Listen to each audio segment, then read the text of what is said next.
មេរៀនទី2រឿងបងប្អូនពីរនាក់គ្រោះតាមមួយមានកូនពីរនាក់កូនស្រីច្បងឈ្មោះនាតកូនប្រុសប្អូនឈ្មោះណាត់ច្រើនតែច្រណែននឹងបងស្រីខ្លួនចំណែកនាតវិញមិនដែលប្រកាន់នឹងប្អូនទេនាតតែងតែសម្រាប់ចិត្តប្អូនជានិច្ចឪពុកម្ដាយក្មេងទាំងពីរមានចិត្តអាណិតស្រឡាញ់កូនស្មើគ្នាពេលគាត់ទៅណាគាត់យកកូនទាំងពីរទៅជាមួយដរាបគាត់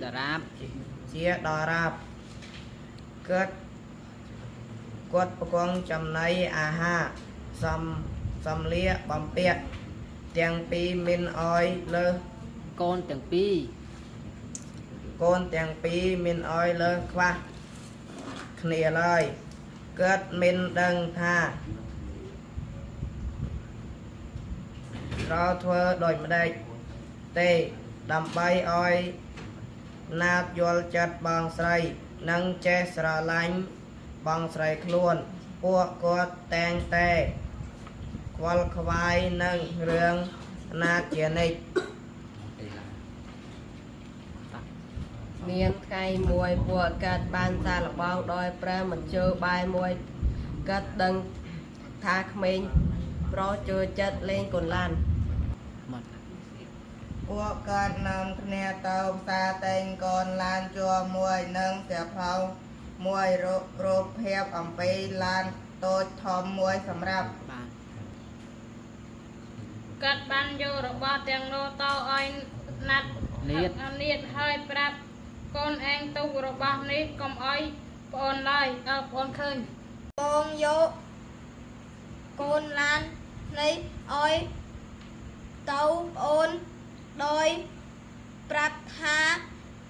មិត្តភក្តិកូនឲ្យកូនក្រោយកូនឲ្យសៀវភៅមួយសម្រាប់នេះទៀត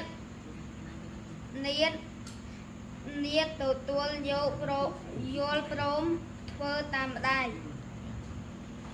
ផែនការសិក្សាដើម្បីអនុវត្តគោលដៅសិក្សាប្រចាំឆមាសប្រកបដោយជោគជ័យរួមមាន 1. ត្រូវខិតខំរៀនមុខវិជ្ជាទាំង4នៅសាលា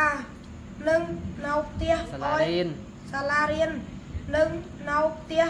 ឲ្យបានរាល់ថ្ងៃ 2. ត្រូវរៀននៅផ្ទះតាមកាលវិភាគ 3. ត្រូវរំលឹក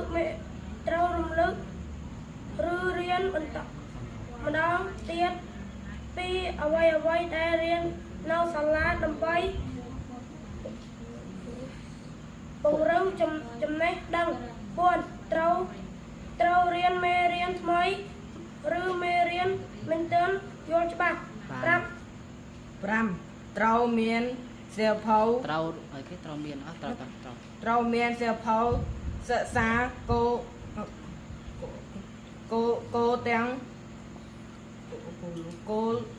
ង4មុខវិជ្ជានិង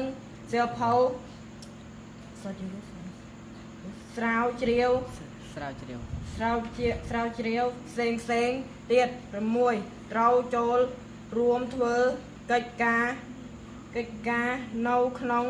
ថ្នាក់ឬក្នុងក្រុមជាមួយមិត្តភក្តិ 6. ត្រូវចូលរួមកិច្ចការនៅក្នុងថ្នាក់ឬ 7.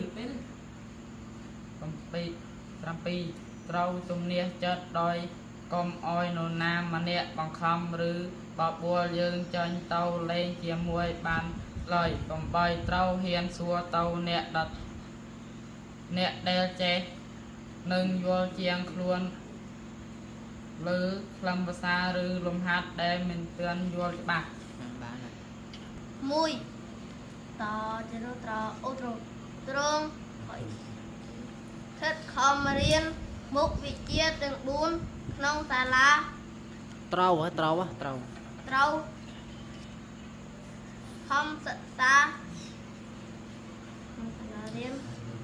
tia miên rồi ý đi ឥឡូវលើត្រូវខិតខំរៀនមុខវិជ្ជាទាំង4តោះអានសាដើមវិញ mùi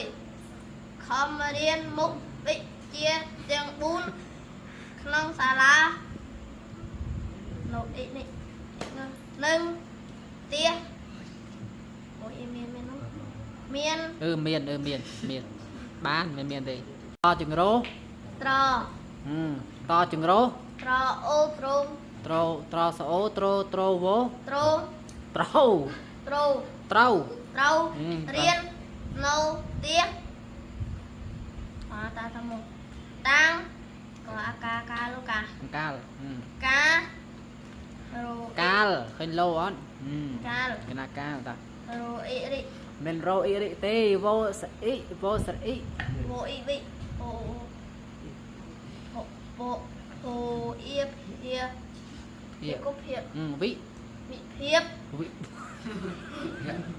hiệp វិភៈតាលេខ3 tịch vây